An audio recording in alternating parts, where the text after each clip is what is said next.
Two-Bit is well and truly alive in the latest episode of Power Book 2 Ghost Good versus Evil, Season 1, Episode 6. Yes, that is a mouthful, but we see the return of him this episode, and I was looking forward to it. Damn right, we kick off the episode.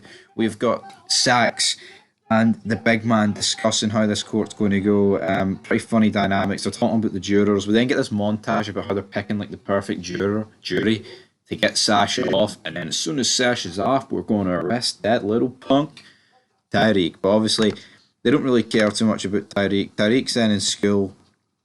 Not much really going on here. I mean, the school scenes were not doing it for me this episode, but I feel like the beginning of the episode, they didn't really last that long, to be honest.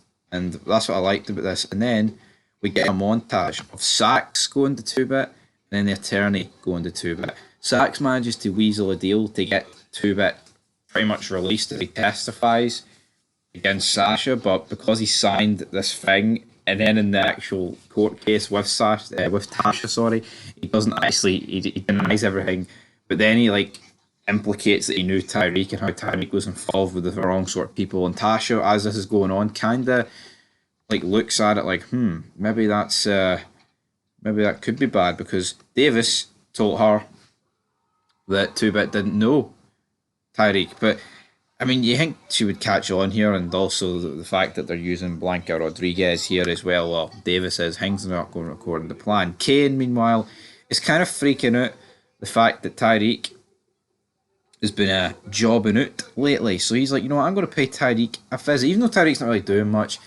Kane and Diana then have to go in Monet. Essentially, what this is, right? They need to learn the ropes of the business. Things are too easy for you kids.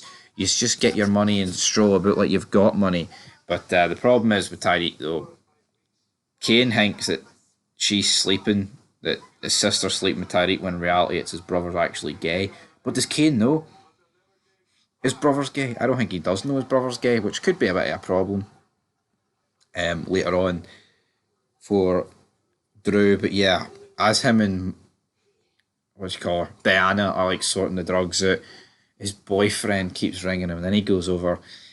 We get a gay sex scene that I'm just not a fan of. I mean, honestly, if we're going to get any of these scenes, what about Tyreek? He's dating, he's messing around with free girls at the minute. What, we can't get anything with him?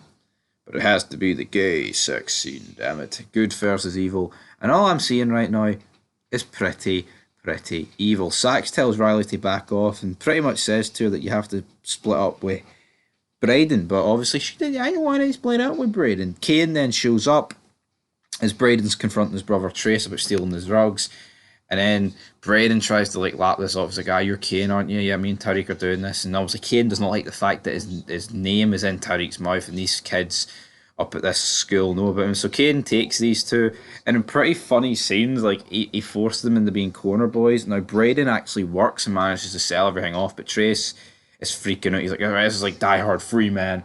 He goes over to the payphone, because he obviously, his reference here in Die Hard 3 is the fact that like Bruce Willis, obviously white, was dropped off in Queens, a black neighbourhood. He didn't quite have the same billboard sort of thing that was strapped to Bruce Willis in the third one. If you know, you know. But it was funny. He gets beat up, but then Kane manages to bring him, essentially save him. But as this is all going on, Riley and Tyreek are both in the same room, and they're playing chess against each other, trying to figure out, what the hell's actually going on here? What has actually happened to Braden? Because at this point, you don't actually know what's happened to him. Well, they don't. We, of course, know at the end of the day. But as Kane's trying to drop them off, they then get pulled over by the cops. But it turns out it's Ramirez, and he's like, Kane, so how you doing, big man? Help me get rid of these two, and we'll all be A-okay. But then, essentially, he tells Monet, and she explains, well, you know what, I need to sort Kane out. But we'll get to that a wee bit later on in the episode. Diana, pissed at Tyreek, then pays him a visit about finding out that they're moving the drugs via like coursework in the school. And as she's like obviously confronting him about that, what's going on outside the room or inside the room, that's for Riley. So she's like, have you got your little girlfriend Lauren in there? But he's actually got Riley in there, and he does not like Riley, which is kind of funny. We also have Trace being told by Braden to keep quiet. you cannot trust this Trace guy. He just seems like a waster. Like Braden does speak about too much, but at the end of the day, he will keep quiet. He's like a wannabe gangster. He starts talking to Tyreek when he finally gets back, like, "Oh, selling those drugs on that corner were great." All this. Ramirez then goes to Monet about it. Says there was two white boys. They're going to expose the business. Feels to her how, like, their historical family ties lie. Things aren't good. Monet then finally confronts Kane about it. You've got Drew and Diana looking on. There's a bit of a scuffle between them. He tries to get Drew and Diana off him, and his elbow cracks Monet. It's like, it was accidental, but like, Monet's supposed to be built as this powerhouse, this like big woman. I get it, right? She is the mother of these three. So like, a child hitting their mother should be like frowned upon, and it should be. And that, obviously, her lying on the ground and selling this adds a bit more weight to it. But it's like, any like sort of thing that you take of her being a threat here, I just can't really buy. Like, this would be like Tyreek or Reina elbowing, but then Tasha's not built up as like the queen pin, even though that's kind of what the court case is about, to be honest, which is happening as well during this time. The which 2-Bit completely goes back on his word and he feels completely betrayed. But yeah, things aren't looking good for Tyreek, because it looks like they're building that case up on the side by getting 2-Bit to admit to all these things. But yeah, Kane obviously, after elbowing his mum, which was due to basically saying that dad runs things better, he then visits his dad in prison. And what does his dad proceed to do? Batter him. He gets the prison guards to batter him and says, "You never lay your hands on your mother." I mean, it was accidental, but yeah, it's not like he killed him here, which I thought might have happened. So yeah, he beats his son up, gets his son beat up, teaching him a lesson. But like, Lorenzo's acting the big man inside while his wife's on the outside, getting double dipping, I say, with a police officer. It's like, Kane could have just and Kane knows what's going on. I mean, pretty much everyone knows what's going on.